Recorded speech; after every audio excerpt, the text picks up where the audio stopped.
I think it can be said that for nivolumab, one of the exciting things about that data set when looking at the Checkmate 025 study is the benefit accrues across many different subgroups.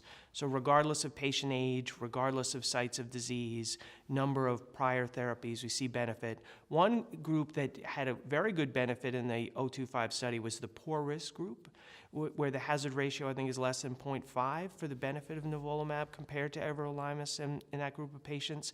And that's one of the very interesting things about immune checkpoint blockade in general is we see some of our best responses in some of our worst behaving tumors, which is so contra to everything we've seen before with chemotherapy or hormonal therapy, where some of the less aggressive tumors tend to be most sensitive to those approaches. There's something about a poor risk tumor that, at least in some cases, probably generates an immune response at the time it's diagnosed. And it's in those patients where the tumor's already been recognized by the immune system, the immune cells have gotten into the tumor, and the tumor's defending itself with PD-L1 that these checkpoints can make a difference.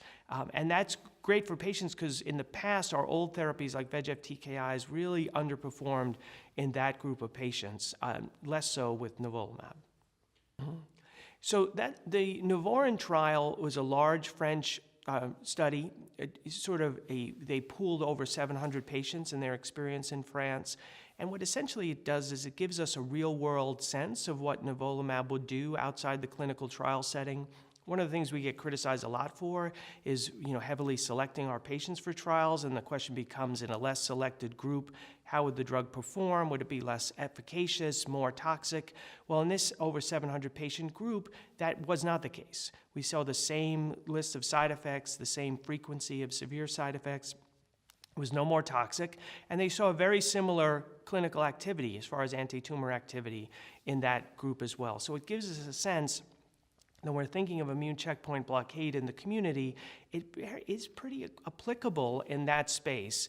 And I think that's what's driven the uptake of immune checkpoint blockade across multiple tumors. It's relatively easy to give.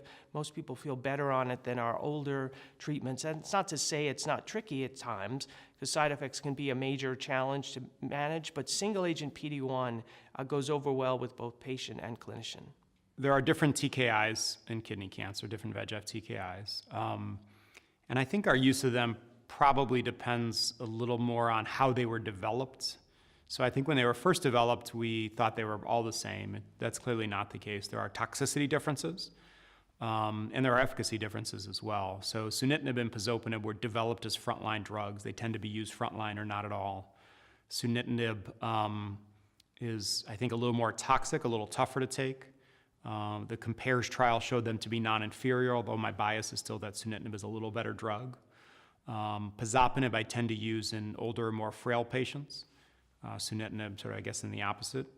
So we're probably, 60 or 70% sunitinib frontline and the rest pazopanib when we were giving TKI monotherapy. Sorafenib's not used much anymore. Efficacy low, toxicity high. Axitinib we use a lot of in the second line setting after immune therapy now. It's a nice drug in that it has a short half-life. It's very titratable. So with oral drugs, not everybody's going to respond to the same dose or tolerate the same dose. So a lot of our TKIs are very clunky. You can't really adjust dose terribly well. With axitinib, because it comes in 1 milligram tablets and has a very short half-life, you can do that. Makes it a little more cumbersome to give. But I think at the end of the day, patients get to the right exposure, the right dose, which I think leads to optimal outcomes. Cabozantinib is one of the newer TKIs. Efficacy, I think, largely demonstrated in the refractory setting. That's where I tend to use it. Can be a tougher drug toxicity-wise, especially at the 60 milligrams, which I usually start people at.